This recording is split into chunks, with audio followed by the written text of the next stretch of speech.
बिस्मिल्लाहिर्रहमानिर्रहीम। मुअज़्ज़िज़ सामीईन व सामियात, अस्सलामु अलैकुम व रहमतुल्लाहि व बरकातुहू। उम्मीद है कि आप सब खैरियत से होंगे। अल्लाह पाक मुझे और आपको खुश रखे, आबाद रखे। प्यारे अज़ीज़ों, आइएगा एक बहुत अहम मसला है और वो मसला है तहरत करना, यानी गुस्ल करना।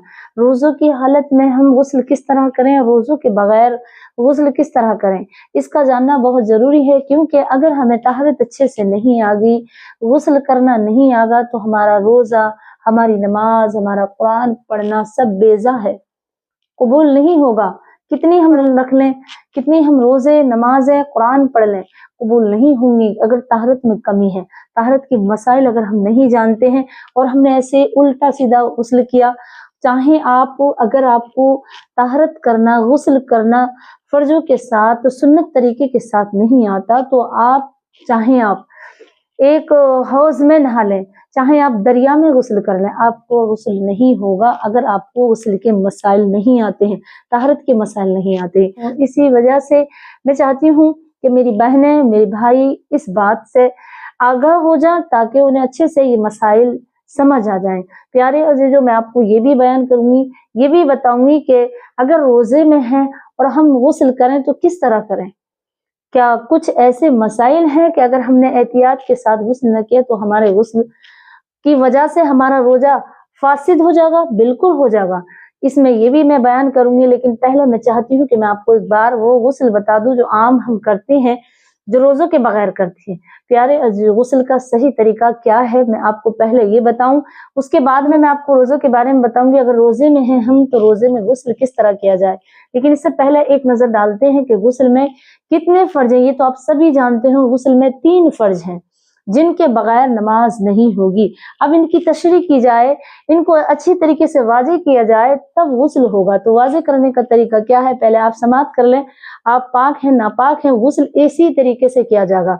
आपको क्या करना है, पहले आप जब आप वॉशरूम में जाएं तो कोई दुआ नहीं पढ़ लिए, कोई कलमा नहीं पढ़ना। मेरी वाज बहनें कहती हैं कलमा तैयब पढ़ो, कोई भी ऐसी दुआ पढ़ लो। अरे तुम्हारे सर पे दुपट्टा नहीं, तुम्हारे बदन पे लिबास नहीं, उस वक्त तुम अल्लाह का जिक्र, अल्लाह के कलमे या कलमा तैयब पढ़ोगी तो ये गलत है। कहीं भी लिखी हुई नहीं कि आप वुजू करेंगे, आप गुस्ल करेंगे तो आपको ये पढ़ना पड़ेगा, बिल्कुल नहीं है। अब आइएगा गुस्ल किस तरह किया जाए। प्यारे अजीजों, ये बहुत जानना जरूरी है ताकि हम इसमें कोई गलती ना कर सकें, ताकि हमारी नमाज, हमारा रोजा भी कबूल हो। पहले समझ लो, गुस्ल में 3 फर्ज है। पहला कुल्ली करना, दूसरा नाक को पानी चढ़ाना और तीसरा तमाम बदन पे पानी बहाना। अब इनकी तशरीह की जाए तो इस तरीके से, पहले आप जो सुन्नत तरीका है, जो बेहतर तरीका है, मैं अपने लफ्जों में समझाऊं आपको कि इस तरह गुस्ल करें कि जब अगर आपकी वॉशरूम में टंकी लगी हुई है तो वहीं बैठ कर के आप टंकी से नहा रहे हैं या टप में पानी ले लें, तो ये जरूर ख्याल करना कि आपका जो गुस्ल का पानी है, आपके जिस्म से जो पानी गिरे वो आपके टप में या बाल्टे में वो पानी ना गिरे, जिससे कि वो पानी भी नापाक हो जाए। ये ख्याल बहुत जरूरी रखना है। अब आपको क्या करना है, पहले आप इतने इतने हाथ धोएं, उसके बाद अपने इस्तिंजा करें, जहां कहीं निजासत लगी हुई उसे धो करके पाक करें। फिर आपको हाथ धोने के बाद कुल्ली करनी है। कुल्ली इस तरह करनी है कि आप गरारा करें और गर्दन तक, जहां जहां भी आपके दांत हैं, दांतों के झरोके हैं, उसके अंदर भी पानी पहुंच जाए। ये हो गया गरारा। कुछ लोग समझते हैं गरारा करना, कुल्ली करना कोई जरूर नहीं है। प्यारे अजीज, जब 3 फर्ज हैं गुस्ल में, पहले कुल्ली करना, दूसरा नाक को पानी चढ़ाना, तीसरा तमाम बदन पे पानी बहाना, तो जब फर्ज में ये शामिल हो गया तो ये जरूरी है इसका अच्छे तरीके से करना। तो आपने गरारा इस तरीके से करा जैसे मैंने अभी बताया। अब आपको नाक में पानी चढ़ाना है सूंघ करके, और जो नरम हड्डी होती है आपकी, जहां तक नाक पिच जाए, आपकी नरम हड्डी, आप जान लें कहां तक आपकी नरम हड्डी, वहां तक आपको सूंघ कर पानी चढ़ाना है। और नाक के नथनों में अपनी कन की उंगली से नाक की रीढ़ साफ कर लें, तो नाक की रीढ़ साफ कर लें ताकि उस पर जो गंदगी चिपकी हुई है वो छूट जाए, त्वचा साफ हो जा, जो जिल्द है वहां पर पानी पहुंच जा। ये नाक के हो गया पानी चढ़ाना। अब आइएगा तमाम जिस्म पे पानी किस तरह बहाना। पहले आप सर से पैर तक तमाम जिस्म को पानी तेल की तरह मल लें, बहुत अच्छी तरीके से। कोई जगह ऐसी खाली न रहे, कान के अंदर, कान के बाहर अगर लौंग पहने हुई हैं या बाली पहनी हुई तो वो भी हिला लें। पानी मसल के तो 3 बार आप दाहिने मूंढे पर पानी डालें, 3 लोटे। 3 लोटे या मग्गे से, आपका मग है तो मग्गे से आप 3 लोटे बाएं कांधे पर डालें और 3 मग पानी आप सर से पैर तक तमाम जिस्म पर बहा लें अच्छी तरीके से, और हाथ फेरें, साबुन लगाएं जिससे भी आप नहाते हैं, लेकिन ये ख्याल रहे कोई जगह ऐसी सूखी ना बचे जहां क्या पानी ना बह जाए। अब आइएगा, अगर मेरी बहनें कहीं नखून पॉलिश लगा हुए हैं तो नखूनों पे से भी वो पॉलिश हटा लें। कभी कभी ऐसा होता है ऐसी मेहंदी चल रही है कि हाथों पे मेहंदी लगी हुई होती तो उससे भी एक तय लग जाती है, जैसे कोई हमने तय लगा दी, तो उसे भी हटा लें ताकि स्किन उससे भीग जाए, जो आपकी जिल्द है वो भी भीग जाए। तो जहां भी जो चीज भी लगी हुई है उसे जिल्द से हटा लें तब गुस्ल करें। तो ये तरीका गुस्ल का है। अब गुस्ल करने के बाद आपको एक काम और मैं बताती चलूं कि बैठकर ही आपको कपड़े पहनने हैं। अक्सर मेरी बहनें करती हैं कि कमीज या कुर्ता तो बैठकर पहन लेती है, शलवार खड़े होकर पहनती है। अल्लाह के रसूल सल्लल्लाहु अलैहि वसल्लम इरशाद फरमाते हैं, ये तरीका अगर आपने खड़े होकर के शलवार पहनी तो 3 बीमारियां आपको ऐसी लगेंगी जिसका कोई इलाज नहीं है सिवाय मौत के। तो प्यारी अजीजों, इससे बच जाए, मैं आपको ये भी फायदे की बात बताती चली हूँ। लेकिन अब आइएगा, अब आपको जब गुस्ल हो गया तो आपको कुछ नहीं पढ़ना। जब वॉशरूम से निकला आप बाहर को तो बेशक आप दुरूद पढ़ें, कलमा पढ़ें, कुछ भी पढ़ सकती हैं, लेकिन वॉशरूम के अंदर ना पढ़ें।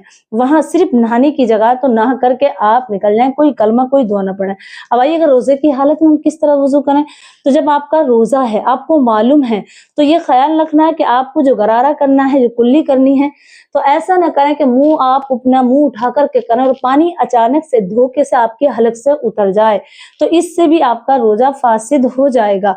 आपने नाक को पानी चढ़ाया और नरम हड्डी से नीचे उतर गया, यानी आपके हलक तक पानी पहुंच गया, या कानों में जानबूझकर पानी पहुंच गया, तो इससे भी आपका रोजा फासिद हो जाता है। तो बस इतना ही, आपके मुंह में ही आप गरारा ना करें, मुंह में ही कुल्ली करें और नाक में पानी इतना चढ़ाएं कि जहां तक आपके ये नथुने हैं दोनों, इन्हें बस इनकी रीढ़ साफ कर लें।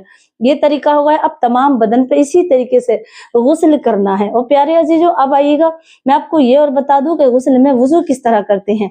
जो वुजू आपने जब वुजू करते हैं नहाने से पहले, तो पहले आपको जो निजासत आपके जहाँ कोई नापाकी जगह है और निजासत लगी हुई है तो इस्तिंजा कर लें, और निजासत है तो उसे धोकर के पाक कर लें।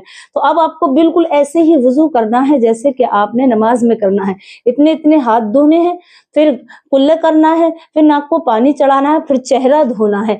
वही बिल्कुल इसी तरीके से करना है जैसे आपने नमाज के लिए वुजू करते हैं। उसके बाद तमाम जिस्म पर पानी चपेड़ लें तेल की तरह, और फिर पानी से धो दें। बिल्कुल 3 बार इधर पानी बहाएं, 3 बार बाएं कांधे पर, तमाम सिर पर 3 बार। कहीं जगह ऐसी सूखी न बचे जिससे कि आपका वो सूखी जगह भीगने से बच जाए। ये तरीका है। अब आपने जो वुजू किया है, इसी वुजू से आप नमाज पढ़ लें। नमाज की अजान हो गई, अब आपको दूसरे वुजू करने की जरूरत नहीं है। प्यारे अजीजों, उम्मीद है कि आपको मसला समझ में आ गया होगा। तो इस मसले को इतना हल्का न समझे, बल्कि ये बहुत अहम, बहुत नाजुक मसला है। अगर आपने इस तरीके से ताहरत नहीं की तो आप दरिया में नहा लें, हौज में नहा लें, लेकिन आपका गुस्ल नहीं होगा। और जब गुस्ल नहीं होगा तो आपकी नमाज भी नहीं होगी, कुरान भी नहीं होगा, और ना ही आपका नमाज पढ़ना, कुरान पढ़ना सब बेसूद होगा। प्यारे अजीजों, इसलिए अल्लाह के रसूल सल्लल्लाहु अलैहि वसल्लम फरमाते हैं, ताहरत नमाज के लिए शर्त है, पाक होना। तो प्यारे अजीजों, शर्त है तो शराइतों के साथ गुस्ल किया जाए तो बेहतर होगा। और अगर नहीं आपको आता है तो इस वीडियो से सदका जारिया समझ करके आगे भी शेयर करें, और मुझे भी अपनी इन प्यारी प्यारी दुआओं में, जो हम रमजान शरीफ में हैं, इन दुआओं में मुझे भी याद रखें। अल्लाह तबारक व तआला मुझे और आपको इल्म दीन सीखना और उस पर अमल करने की तौफीक दे। मुझे अपनी दुआ में याद रखें। अस्सलामु अलैकुम व रहमतुल्लाहि व बरकातहू।